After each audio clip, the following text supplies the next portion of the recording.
In my past life, my sister and I married into the Johnson family at the same time. She despised the eldest son, Ethan, for being gloomy and paranoid, so she rushed to choose the second son, Lucas, who was known for his cold and ascetic nature, devoted to Buddhism. However, she couldn't endure the loneliness and ended up having an affair during their marriage. As a result, Lucas bound her with Buddhist prayer beads and threw her to the wealthy elites to be humiliated and toyed with. Meanwhile, I married Ethan, a hopeless romantic. I managed all his assets and lived a life of love and prosperity. In a fit of rage, my sister, Emily, pushed me off a high building, and I fell to my death. My body shattered into pieces. When I opened my eyes again, we had both returned to the day of our engagement. This time, Emily's face was twisted with malice as she suddenly shoved me into Lucas's arms. Lucas has already admired you for a long time. He won't marry anyone but you, she declared. Go on, sister. Don't be shy. Call him husband already. I sneered as I watched Emily shyly throw herself into Ethan's embrace. My dear sister, let me take a wild guess. How long do you think you'll survive in the hands of that twisted pervert who enjoys playing with men dressed as women? At the Johnson family's engagement banquet, just a moment ago, Emily was still telling our parents that she would only marry Lucas. Yet, in the next second, she pushed me straight into his arms. Her delicate and flawless face carried a malice and madness far beyond her years. Lucas has already fallen for you. He won't marry anyone else. Don't be shy, sister. Hurry and greet him. Call him husband already.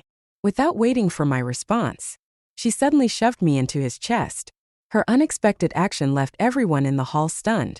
I instinctively reached out to grab the table beside me for support. But before I could, a pair of strong hands caught me first.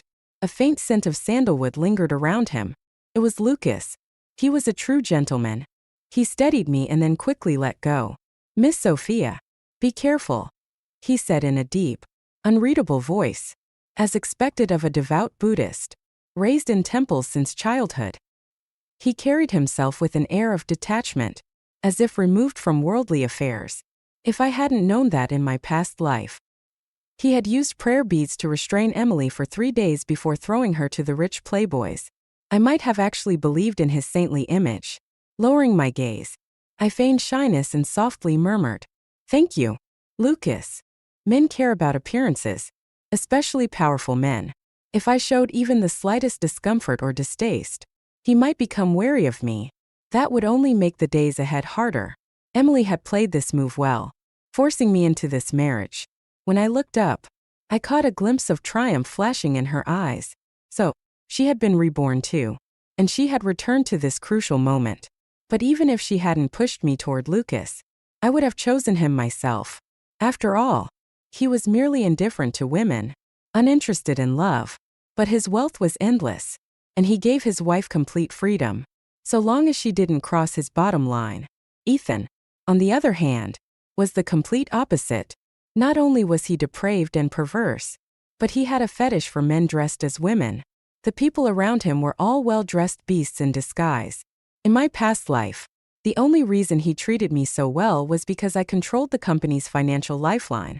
I held the power to destroy him at any moment. So he put on the act of a devoted husband under my watchful eyes. If Lucas was a ruthless wolf, then Ethan was a venomous snake, cunning and cruel. Congratulations, dear sister. You've chosen the absolute worst possible path for yourself. The people around us were already looking at Emily differently. Still, she quickly regained her composure, flashing a soft, gentle smile. My little sister has always been timid, she said sweetly. I've taken care of her since we were children. I know how shy she is, so I figured I'd help her out. She turned to me with a look of false sincerity. Sophia, your dream has finally come true. Make sure to cherish your new husband. Lucas is such a refined and gentle man. She emphasized every single word, her tone dripping with schadenfreude. She was absolutely convinced that I would suffer under his hands. But to Ethan, this scene only made Emily seem even more considerate and well-mannered. After all, he was notorious for his debauchery, and his parents had long given up on disciplining him. Finding a wife who could keep him in check was exactly what he wanted. His lips curled into a dazzling smile. My, what a thoughtful sister you are. Emily casually tucked a loose strand of hair behind her ear and smiled seductively. Her every movement was dripping with charm. Ethan was completely mesmerized. Without hesitation, he reached out his hand and invited her to the first dance of the evening. Emily had never liked studying or thinking too hard. Her greatest love in life was dressing up, dancing, and being the center of attention. She had walked right into his trap. As the dance ended, thunderous applause filled the entire hall. Tonight, Emily was the center of attention. She had completely ensnared Ethan. Any woman with real experience knew that men had to be strung along for a while. Only then would they truly cherish what they had. But Emily was in too much of a hurry, terrified that I might steal him from her. That very night, she followed Ethan straight to a hotel.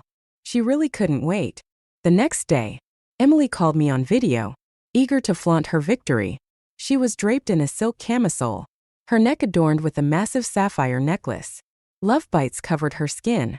With a smug smile, she said, "Sophia, isn't this necklace beautiful? It's a top-tier piece from the auction, worth over 30 million. Ethan was so gentle with me last night. A real man should be generous and considerate, just like him. Of course, you're marrying into the Johnson family too. But tradition dictates that the eldest son inherits everything. I will be Mrs. Johnson, the future head of the fortune group, while you'll only receive some yearly dividends from us. You were born 3 minutes after me, and that's why I'll always be above you. Now, even in marriage, I've won again. Sometimes, you just have to accept fate." I let out a soft laugh and countered, "Emily, don't you think you're celebrating a bit too soon? Everyone knows Ethan has more lovers than he can count. The moment you marry him, you'll be busy dealing with mistresses. Number 3, 4, and 5 will be giving you plenty of headaches." Emily lifted her chin confidently. That was in the past. Last night, he swore to me that I'd be his only woman from now on. He even made a vow. If he ever cheated, he'd never be able to get it up again. She scoffed, as if I'd dare to question her. He also said that before marriage, it's normal for men to have their fun. A guy as handsome and rich as him. Of course, he had women throwing themselves at him. But from now on, he's mine. And soon, he'll be completely obsessed with me.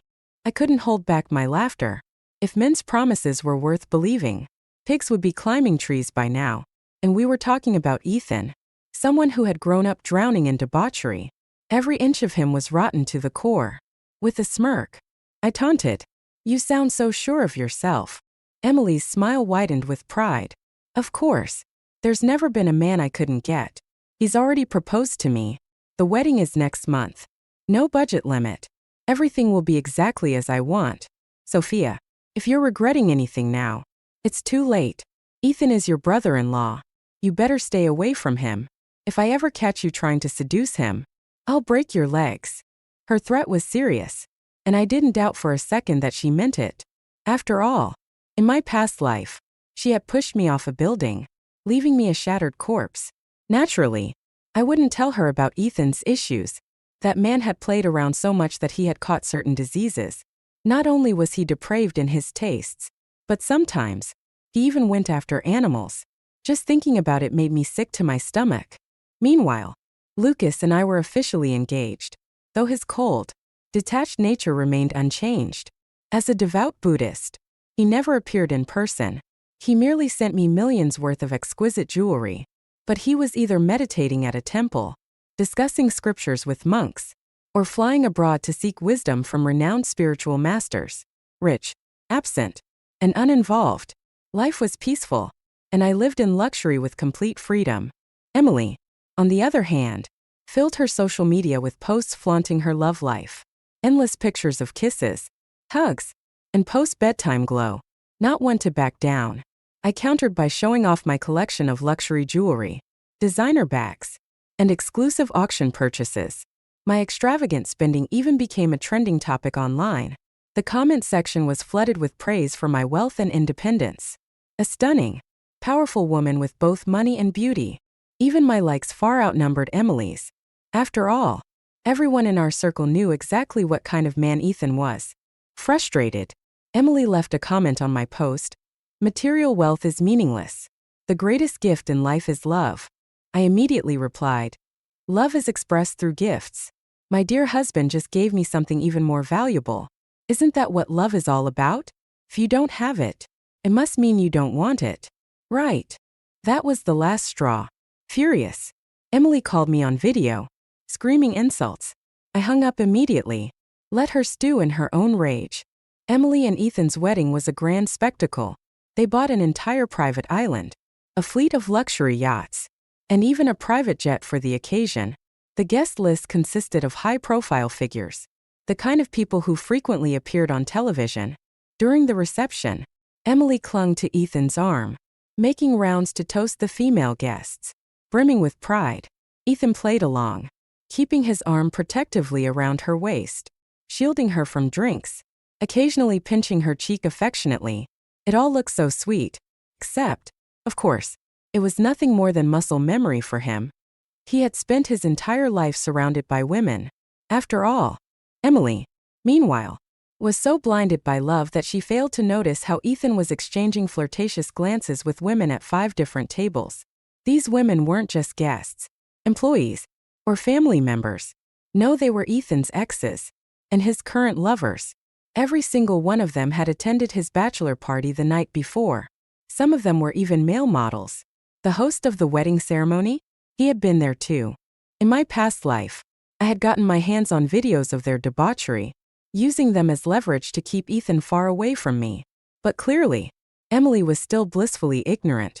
She was so paranoid that something might happen between Ethan and me that she only dared to show off when he was in the bathroom. Holding up her hand, she flaunted a massive 16-carat pink diamond ring. Sophia, isn't my ring beautiful? It's worth over $60 million. One of a kind. Truly priceless. Not to be rude, but the little trinkets you love to show off are nothing in comparison. Honestly, they're just garbage to me. I elegantly took a bite of my cake, smiling as I replied, well, at least my little trinkets belong to me. But tell me, Emily, does that jewelry really belong to you? Her face instantly darkened. Everyone knew Ethan was rich, but not that rich.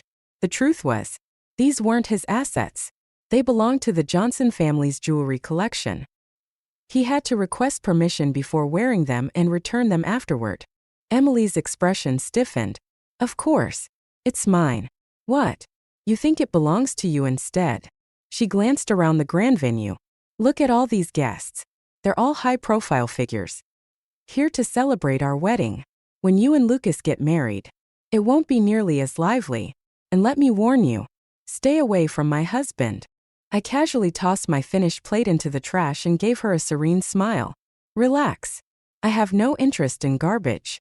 But she wasn't entirely wrong. My wedding to Lucas wasn't just less extravagant. It was the complete opposite of a spectacle. We simply picked an auspicious date, signed the marriage certificate, and that was it. Right after, he took me to a luxury real estate office and gifted me an entire villa estate worth billions, registering it under my name. His reasoning, you're so well behaved. You deserve a reward. His generosity was staggering. Even though I now controlled the financial assets of Fortune Group, I wouldn't have dared to spend money as extravagantly as he did. Then, he delivered his classic domineering CEO speech. I'm busy. I don't have time to entertain you. Buy whatever you want. Don't bother me unless it's important. If I need you, I'll come to you. Don't argue with my parents in front of me. And don't get involved with other men. With that, he left. It was every woman's dream husband. Filthy rich, completely absent, and granting absolute freedom. I had finally hit the jackpot. But I hadn't come back from the dead just to be a trophy wife. Wealth was meaningless without power. And I had tasted the absolute freedom that came with money and influence. In this life, I had to reach even greater heights. So, I started building my own empire. First, I made a fortune in the stock market, then expanded aggressively, buying land at auctions, collecting rare paintings and jewelry, and finally, investing in influencer incubators and media networks. With the advantage of knowing the future, every move I made was a guaranteed win. 10 days later, Lucas unexpectedly returned and invited me to dinner. In my past life, He had left the very night of Emily's wedding, retreating to a monastery for 3 months. He only came back for his grandfather's birthday. This time, however, he was unusually courteous, even personally brewing me tea. Sophia, in just 10 days of marriage, you've spent over 100 million. His voice was calm, unreadable. I wasn't fazed. I took the teacup and sipped slowly. As expected of the Johnson family, even their tea was top tier and priceless. Smiling, I replied, well, black cards have a daily spending limit of 10 million here. Otherwise, I would have spent even more. His lips curved into a faint smirk. Aren't you afraid I'll call you a spendthrift? I set the cup down and gave him an easy smile. Only useless men complain about women spending money. But you, Lucas, are no ordinary man. If I wanted the stars in the sky, you'd bring them down for me without hesitation. A woman should marry a true man like you. Besides, all the money I spent is an investment. Every cent will generate returns. And since we're married, what's mine is yours. And what's yours is mine. No man could resist such flattery. Sure enough, a hint of amusement flickered in his gaze. Seeing that my cup was empty, he poured me more tea. His movements slow and deliberate. You really are different from other women. Most are satisfied with small luxuries. But you're investing in real estate, antiques, and stocks, making waves in the market. Marrying me must feel like settling. This was his way of acknowledging my financial acumen. I chuckled. Not at all. It's just that you have the resources. Without them, I wouldn't be able to make such large-scale investments in such a short time. There was some truth to my words. Yes, I had been bold in my investments precisely because Lucas had enough wealth to support them. And while the profits I made were legally considered marital assets, split equally between us, the reputation I was building in the business world was entirely my own. Once I established my empire, it would belong to me alone. No matter how much gold Lucas had gilding his name, people would still whisper behind his back that he was living off his wife's success.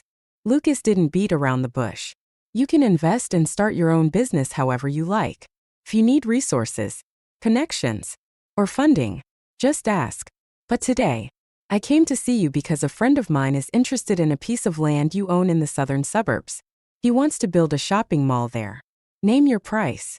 The southern suburbs were currently under development, with hospitals, schools, and office buildings being relocated there.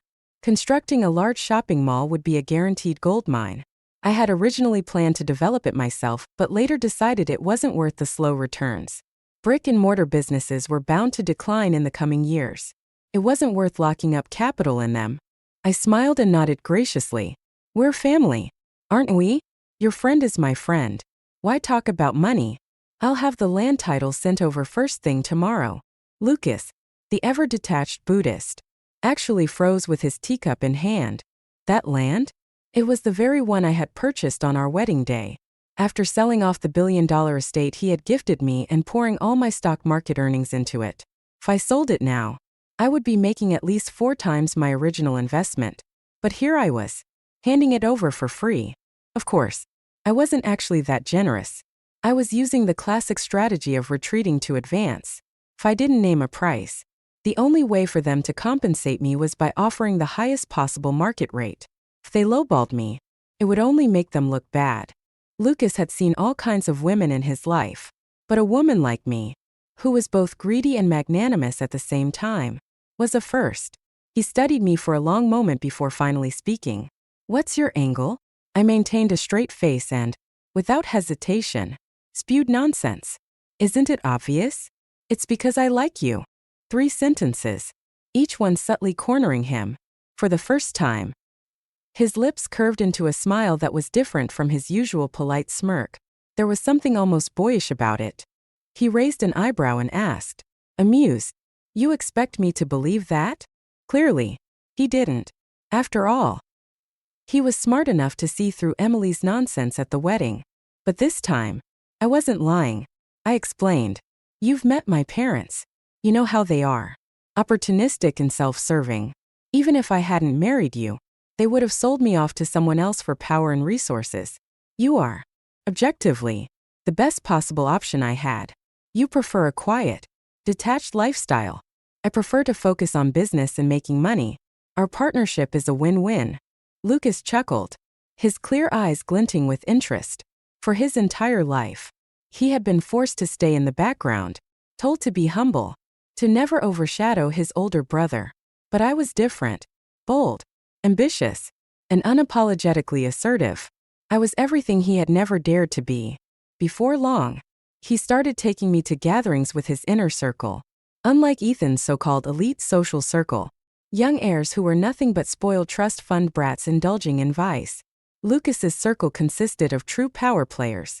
These were the titans of industry, men whose time was so valuable that securing a dinner with them required booking months in advance. With my advantage of knowing the future, I quickly impressed them. Before long, I wasn't just discussing business deals with them, I was being invited to their private gatherings for tea. Powerful men admired strength in women just as much as women did in men. Lucas's attitude toward me changed drastically. He started personally pouring my tea, preparing my favorite snacks, and even handling negotiations for prime office space I had my eye on. He even took it upon himself to help me recruit top talent from the industry. His attentiveness was meticulous. On the grand opening day of my influencer incubator, Emily finally managed to win favor with Mrs. Johnson, Ethan's mother. As a reward, she was handed control over the Fortune Group's hotel and jewelry business. She was all over the news, hailed as the ideal wealthy wife, graceful, capable, and ambitious. But as both daughters-in-law of the Johnson family, things had to be fair. So, I was also assigned a business to manage. The worst one, the fashion division. How bad was it? Since its launch, it had ranked dead last in profitability. No matter how much money was thrown into hiring top designers, nothing worked. Over the past 5 years, they had gone through at least 50 different creative directors, both domestic and international, without a single success. The industry openly mocked it as the biggest failure in Fortune Group's history. Clearly, this was meant to humiliate me. Lucas frowned slightly, displeased. Tourism is booming right now. I'll talk to my parents and get you reassigned, Lucas offered. I waved him off confidently. I love turning the tide when the odds are against me. Just give me a month. Wait and see. His lips curved slightly, admiration flickering in his gaze. That confident? I nodded firmly. Of course, there are some industries I wouldn't bet on. But reviving Fortune Group's fashion brand? That's already something I've done once before. It was precisely this accomplishment in my past life that had won over my highly critical in-laws, making them trust my judgment completely. But this time, I wasn't stopping at domestic success. I aimed to push the brand into the global top 50 luxury labels, to reach even greater heights.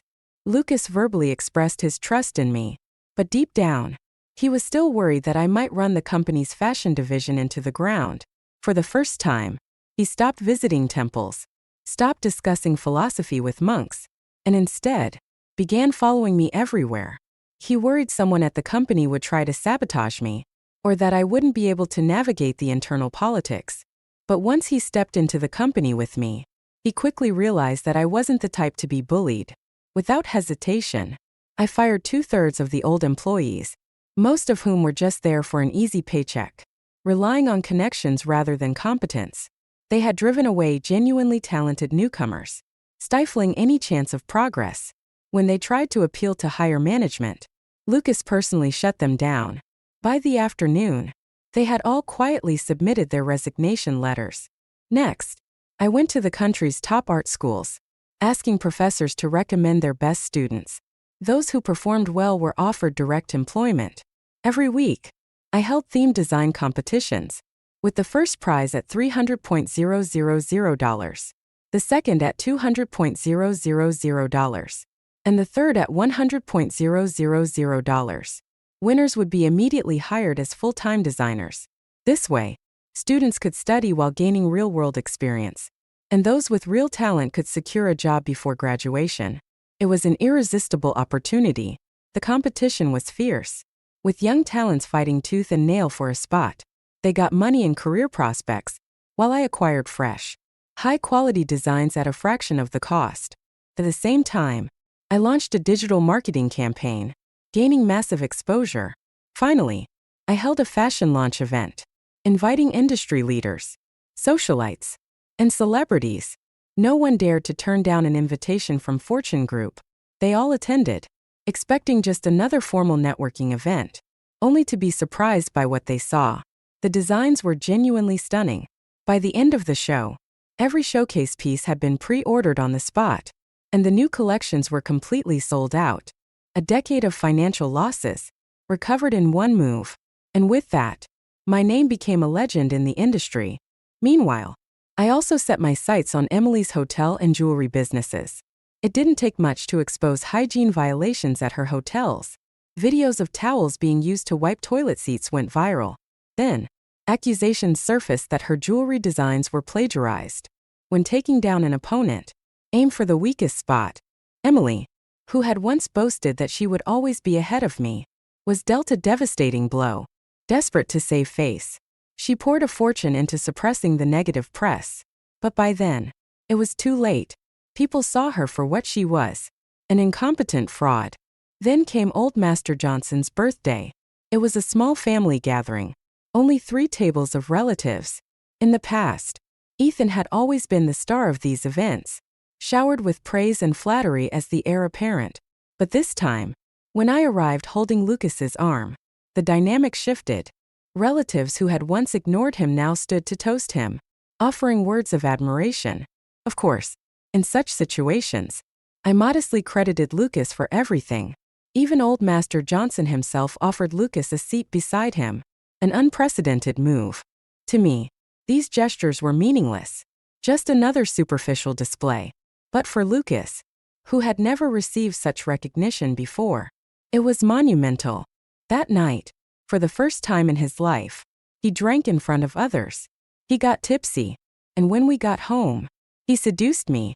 His usually cold and detached eyes were clouded with desire, his toned 8-pack gleaming under the dim lights. He was surprisingly eager and enticing. I was no innocent girl, and a man like this, it would be a waste not to enjoy him.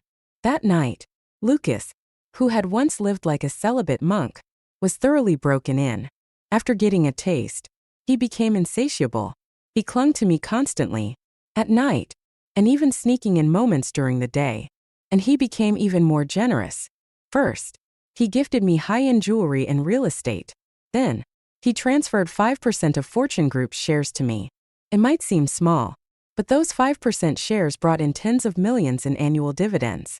And more importantly, they secured me a seat on the board of directors. Emily, she didn't get anything. After her business failures, she was removed from key positions and reassigned to minor, irrelevant projects. Nothing more than a glorified retirement plan. When we crossed paths in the office, I could see the bitterness in her gaze, the barely restrained envy. But since Lucas was always by my side, she couldn't lash out directly. Instead, she resorted to texting me. Emily sent a video call request. Picked up. Unimpressed. Sophia. Her voice was low, seething with resentment. You must be feeling pretty smug right now. Emily sneered through the video call. Everyone's praising you, saying you're so capable, so amazing. I chuckled lightly, my voice calm and deliberate. And why shouldn't I be? A brand that was irrelevant for 10 years became a sensation overnight the moment I took over. I've been featured in magazines and newspapers, hailed as the most legendary rising star in fashion. Is there a problem with that?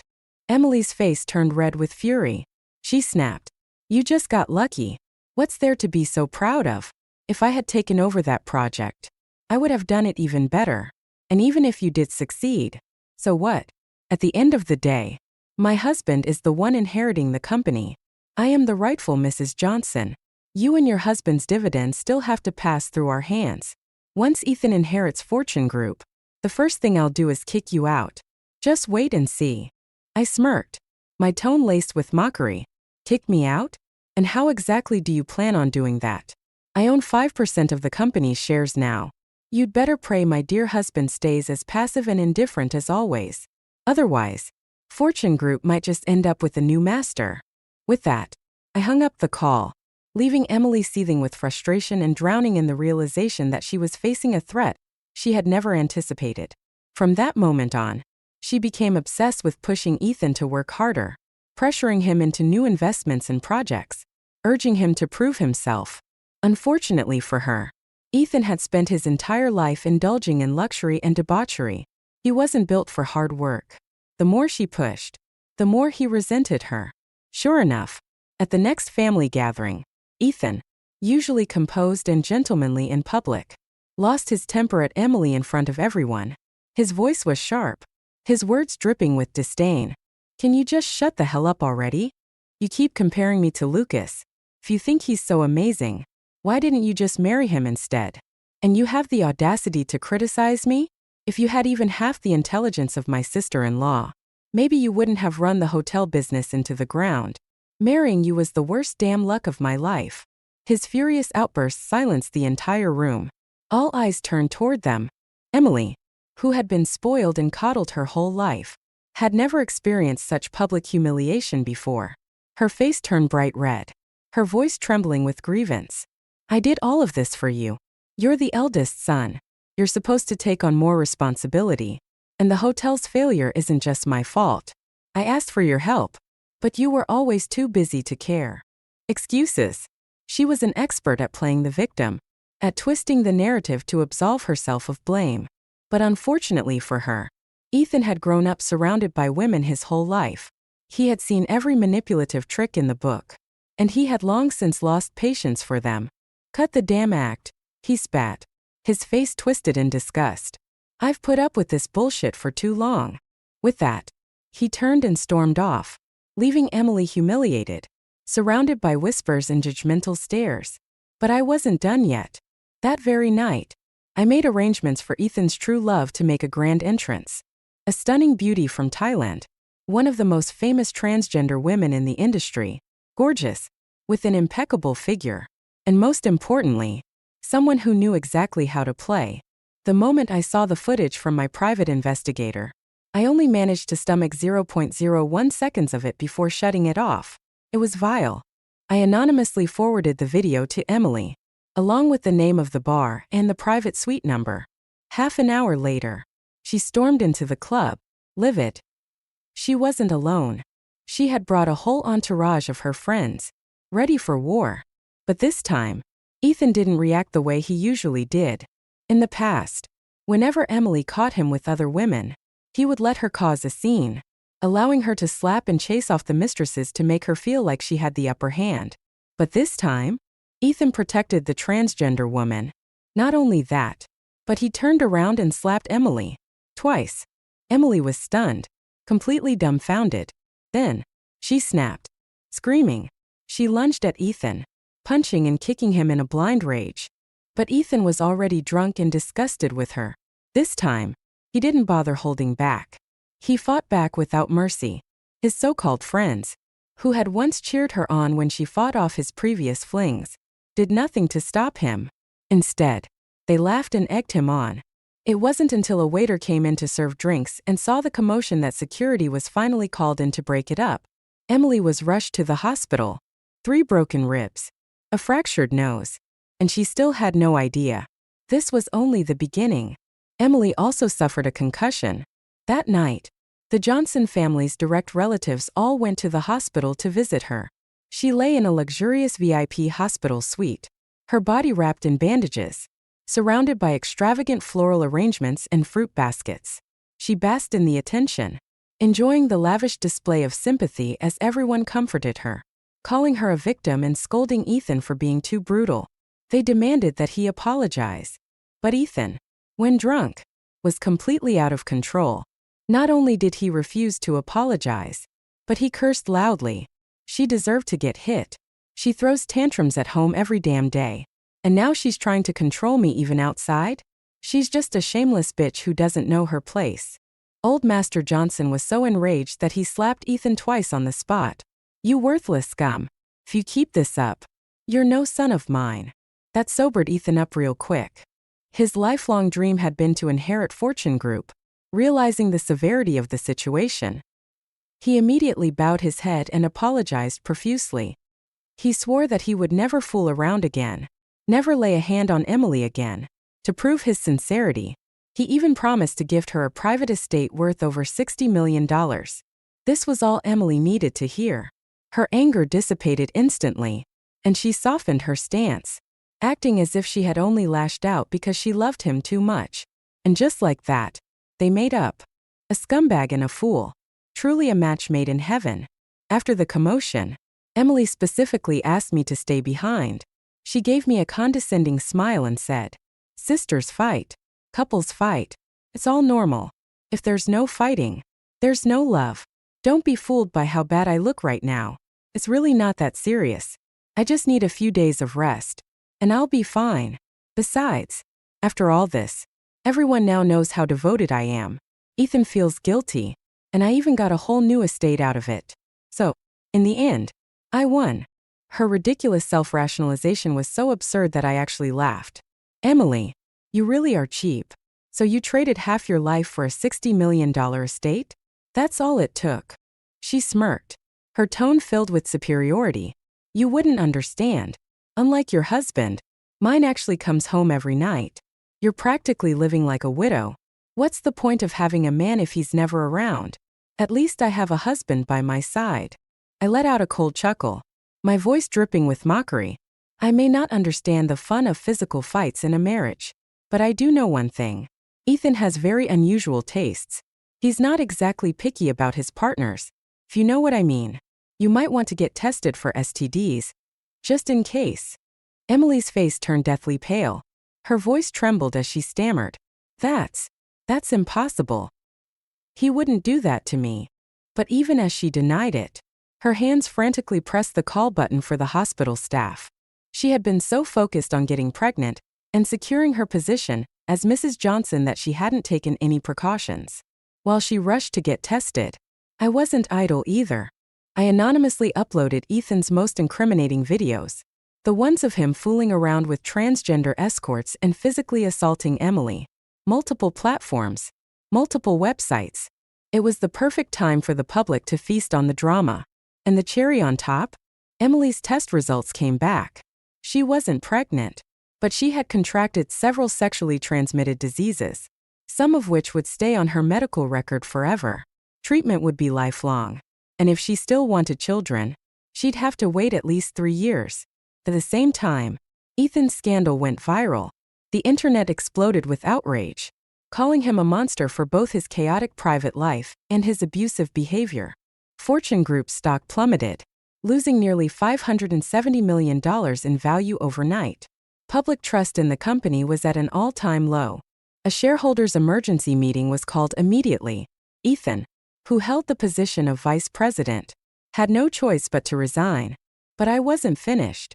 To fully bury him, I also leaked videos of his closest friends, drugs, orgies, underage girls, their entire dirty history laid bare.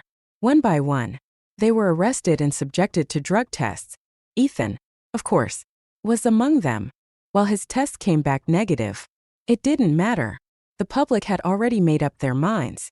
No one believed him. His reputation was completely ruined. With Ethan's downfall, all of his shares were retracted and reassigned to Lucas. Lucas had been at home, casually sipping tea and carving a lotus flower bracelet for me when the news hit. A single move, and just like that, he had gone from a sidelined second son to the sole heir of Fortune Group. As a teenager, Lucas had once dreamed of proving himself, of earning the same respect and recognition that Ethan had always received. But over time, he had grown disillusioned with his biased parents, retreating into his quiet world of Buddhism and business indifference. But now, with power handed to him, he didn't refuse it. More importantly, he couldn't refuse it. Enjoying power came with the responsibility of wielding it. Soon after, he was officially appointed CEO of Fortune Group, and I was made vice president. Now, not only was I one of the most powerful figures in the company, but I also controlled some of the hottest industries in the market. Just like in my past life. Only this time, I wasn't just playing the game. I was winning it. I had become unstoppable. Just as I reached the top 10 on the national wealth rankings, Emily was discharged from the hospital. She wasted no time before storming into my office. Her once delicate and elegant face was now haggard, exhaustion written all over her. Bloodshot eyes, dark circles, and a bandaged right hand. She looked nothing like the proud, arrogant woman she once was. She didn't bother with pleasantries, charging straight toward me with fury. "Sophia, you shameless bitch. How dare you steal my husband's company? I'm warning you. Give everything back to Ethan immediately. Or else." Before I could even respond, a cold voice rang out from the doorway. "Are you threatening my wife?" Emily flinched violently, her body tensing in fear. She turned around, and the moment she saw Lucas standing there, a chill ran down her spine. The memories of his methods from our past life still haunted her. She swallowed nervously, forcing an ingratiating smile. "You misunderstand, Lucas," she stammered. "I was just joking with my sister. We grew up talking like this. It's just a habit. She's my own sister. I care about her deeply." Lucas let out a cold scoff, his gaze sharp and piercing. "You'd better hope that's true." With that, he walked over to me, pulling out a lotus seed bracelet he had spent over a month carving by hand. Gently, he slipped it onto my wrist. "Sophia, I took this to the temple for a blessing. It's been consecrated. It'll protect you from harm," he said softly. His long, slender fingers bore the marks of countless small cuts from carving the delicate beads. His sincerity was plain to see. His amber eyes were filled with warmth, his voice unusually gentle. The scene deeply unsettled Emily. Her pupils shrank, her expression shifting from disbelief to seething jealousy. In our past life, she had desperately wanted his love, but all she had gotten in return was torture and suffering. Biting her lip hard enough to draw blood, she forced herself to suppress her rage. She shot me one last venomous glare before turning and storming out. I knew what she was planning. She was going to retaliate. Just like in our past life, she would try to have me killed. Meanwhile, Ethan had completely fallen from grace. The louder and more extravagant his past life had been, the colder and more desolate his present became. He had once been surrounded by endless admirers. Now, there was no one left. And rather than blaming himself, he placed all the blame on Emily. In his mind, if she hadn't chased him down that night, if she hadn't caused a scene, he never would have been caught on video. He never would have lost everything. Fueled by rage and alcohol, he started beating Emily regularly. He would pin her to the ground, punching and kicking her, while his beloved true love from Thailand watched in amusement. Sometimes, he would even force Emily to endure his public humiliation, right in front of his drinking buddies. Even the private investigator I hired couldn't stomach the footage he sent me. "That man is worse than an animal," he spat in disgust. And he was right. I wasted no time compiling the evidence.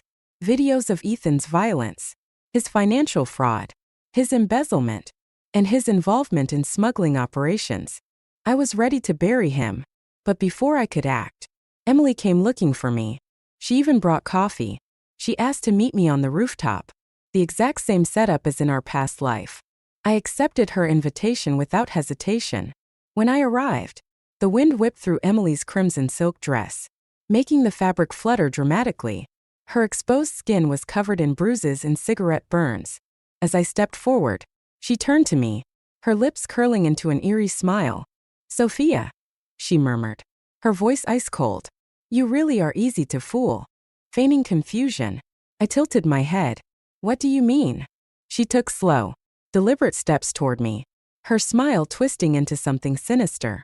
"Do you believe in past lives?" she asked mockingly. "Of course. It doesn't matter if you don't, because I do. And I can tell you one thing for certain. In our past life, you died by my hands." I said nothing, letting her continue. "This is the 27th floor," she mused, glancing at the edge of the rooftop. "If you fall from here, every bone in your body will shatter. You'll be nothing but a pile of mangled flesh. A terrifying, painful death." Her grip tightened on something at her waist. "A knife. I originally wanted to let Ethan destroy you," she continued. "I wanted you to be tortured and humiliated until you died a miserable death. But somehow, you made Lucas fall for you instead. No matter. I'll just send you off myself." She pulled out the knife, pressing it against my stomach. Her smile widened, her eyes gleaming with madness. "Any last words?" she sneered. "If I'm in a good mood, maybe I'll grant you a final wish." I let out a soft chuckle. Since we're being so honest, let me tell you a little secret too. Emily's eyes narrowed. What secret? I leaned in slightly, my voice a whisper of amusement. I've always known Ethan was nothing but a pathetic, diseased piece of trash. I knew he was incompetent. I knew he had STDs. Because, dear sister, I was reborn too. Her eyes widened in shock. You. But that's not the best part. I continued smoothly. The real reason I came here tonight is because this time, you get to experience what it's like to fall to your death. With that, I lunged forward, shoving her. Panic-stricken, Emily instinctively thrust the knife at me in desperation. And in that split second, the rooftop door burst open. Armed police officers swarmed in, their guns drawn. Drop the weapon. One of them barked. Emily froze, her entire body trembling. I smiled, lowering my voice so only she could hear. My dear sister, I whispered, my tone dripping with mockery. Did you really think I'd let you die so easily? That would be far too merciful. It was only then that she realized. She had walked straight into my trap. In a last, desperate attempt, Emily tried to grab me and drag me down with her. But the police were faster. With a swift kick, one of the officers sent her crashing to the ground. I crouched down beside her, smiling as I whispered, "Congratulations, sister. What was originally a 5 to 10-year sentence has now increased to over 10. Emily was convicted of attempted murder. 15 years. Of course, the people I had arranged inside were already waiting for her.